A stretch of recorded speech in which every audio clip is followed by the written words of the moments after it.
Aku masih hidup, dapat melihat sana, melihat sini. Kawan-kawan seiman pun ada. Assalamualaikum warahmatullahi wabarakatuh.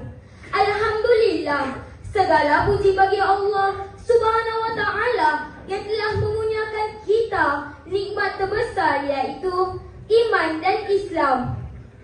Selawat dan salam ke atas junjungan besar Nabi Muhammad sallallahu alaihi wasallam, pembimbing agung umat hingga akhir zaman. Apa khabar semua? Kamu sihat? Sihat? Saya pun sihat. Alhamdulillah. Kawan-kawan, hari ini saya cabar diri saya dan semua, bukan sekadar kenal, faham dan rasa. Rukun iman merupakan 6 perkara asas yang bukan hanya sekadar untuk jawab UPKK, tapi untuk kelulusan akhirat. Apa itu rukun iman? 1. Beriman pada Allah. 2. Beriman pada malaikat. 3. Beriman pada kitab. 1, 2, 3 itu rukun iman. 4. Beriman pada Rasul. 5. Beriman pada hari akhirat. 6. Beriman pada qada dan qadar. 4, 5, 6 itu rukun iman. Itu lagu. Rukun iman adalah asas atau kepercayaan yang wajib diyakini setiap muslim sepenuh hati. Allah Subhanahu wa ta'ala berfirman dalam surah Al-Baqarah ayat 285.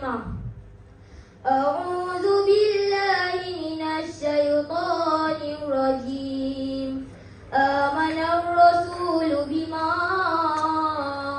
unzila ilaihi min rabbih wal mu'minun.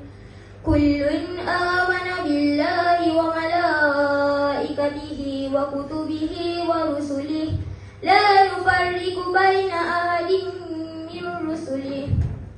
Sadaqallahul azim. Maksudnya, Rasulullah telah beriman kepada apa yang diturunkan kepadanya dari Tuhannya, dan juga orang-orang beriman. Semua beriman kepada Allah, malaikat-malaikatnya, kitab-kitabnya, dan rasul-rasulnya. Kawan-kawan, rukun iman ini bukan hanya hiasan jari. Tanpa salah satu, akidah kita jadi goyang macam meja patah satu kaki. Dalam riwayat Muslim, baginda sallallahu alaihi wasallam bersabda, "Antu'mina billahi wa malaikatihi wa kutubihi wa rusulihi wa yaumil akhir wa tu'minu bil qadari khairihi wa syarrihi." Maksudnya, iman itu ialah kamu beriman kepada Allah, malaikatnya, kitab-kitabnya, rasul-rasulnya, hari akhirat, dan beriman kepada qada dan qadar, baik dan buruknya.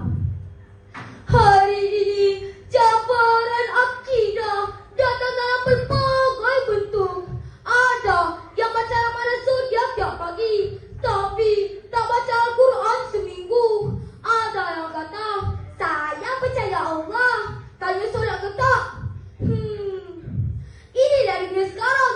Teknologi makin canggih, tapi iman kadang-kadang masih di tahap 3G. Goyang, gelisah, geram bila doa lambat makbul.